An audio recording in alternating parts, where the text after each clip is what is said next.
Hey, what's up, house groups? We are kicking off a brand new series this week called All is Bright. In the middle of a year where nothing feels bright. Like 2020 has been one of the darkest and most frustrating and confusing years that any of us have ever lived through in our entire lives.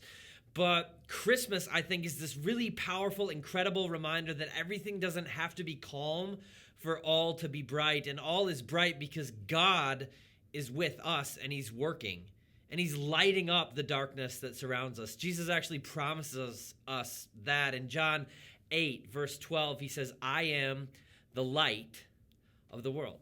I'm the light of the world. And He's quoting from the book of Isaiah, chapter 9, this prophecy about the coming Messiah, the one who would bring light to people who were living in the shadow of the darkness of death, to you and me. And it's this really familiar Christmas passage. And there are these 4 titles that Isaiah gives to the promised Messiah in Isaiah 9 that I think make a difference for you and me in the middle of our frustrations, in the middle of our own, almost hopelessness sometimes as we look ahead at a future that feels so unknown after this year of incredible chaos. Isaiah says that the Messiah who's coming, the one who's going to bring light to the darkness of our world, is a wonderful counselor.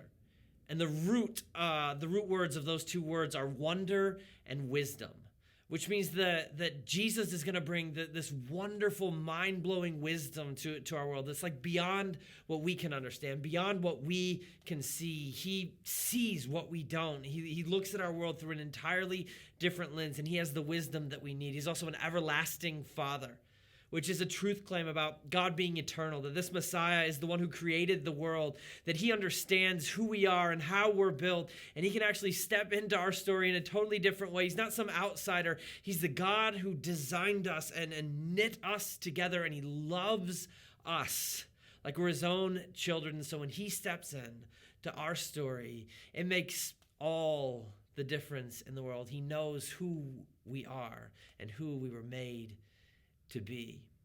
So he's the wonderful counselor. He's the everlasting Father. He's the mighty God. He's powerful. He can do what we can't do. I don't know if you guys are anything like me, but if you are, you've looked around at different points during this year and said, I can't fix this. I can't do anything. This is too heavy for me to carry. And Isaiah reminds us that all is bright in our world because He is mighty. He can carry a weight that you and I can't. And then finally, Isaiah calls Him the Prince of Peace. The Prince of Peace.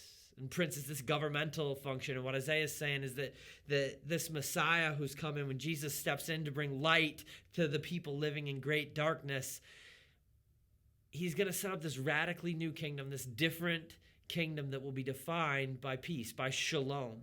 This concept in the Old Testament where nothing is missing and nothing is broken. And again, 2020 feels like a year where everything is broken and there's a whole lot that's missing, but we can have hope even in the middle of this. Not that we can do it, not that we can carry it, not that we can fix it, not that we can light up the darkness around us, but that He can. That He's the God of nothing missing, nothing broken. He stepped into the human story to be with you and me and to light up the darkness around us. And I really believe that if we will accept that when we come to the end of ourselves, that when we come to the point where we say, God, I can't light up the darkness around me, and this really is too heavy. I can't do it in my own strength, but I trust that even though everything is not calm, all is bright because you're with me and you're working in my world. Then not only does that change everything for you and me as we navigate the chaos surrounding us, but it also allows us to light up the darkness for the people around us.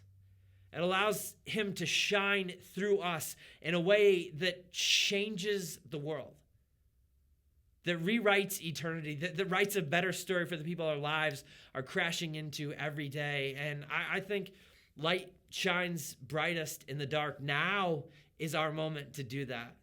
The other day, Jenny bought a new flashlight for our house, and Billy turned it on in the middle of the day, and he's like, I can't see it, Daddy. Is it even on? Is it even on?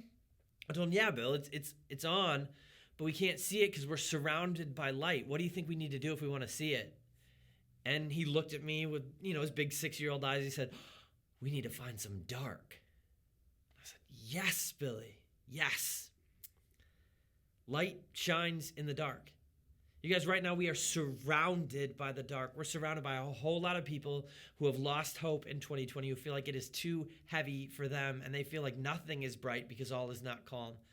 But if we will trust, if you and me will trust, if we'll walk out of our house groups, if we'll walk out of church, if we'll crash into people physically and digitally in 2020 who are feeling hopeless, who are feeling like life is heavy, and we will do that believing that even though there's all kinds of crazy stuff happening in our world, even though we don't know what the future looks like, even though things aren't calm, all is bright because God is with us and God is working. If we'll believe that, then he will work through us to light up the world. So I just want you to remember this Christmas season that looks different than any Christmas season you've ever experienced before, that even in the middle of the frustration, in the middle of the brokenness, in the middle of the hopelessness, in the times when it feels frustrating and too heavy to carry, even though you can't, he can. Christmas, like the big message of it is that we deal with the dark by trusting that God has already dealt with the dark for us. And when we believe that, it changes everything in our lives and it allows him to shine through us and change everything about the lives of the people around us.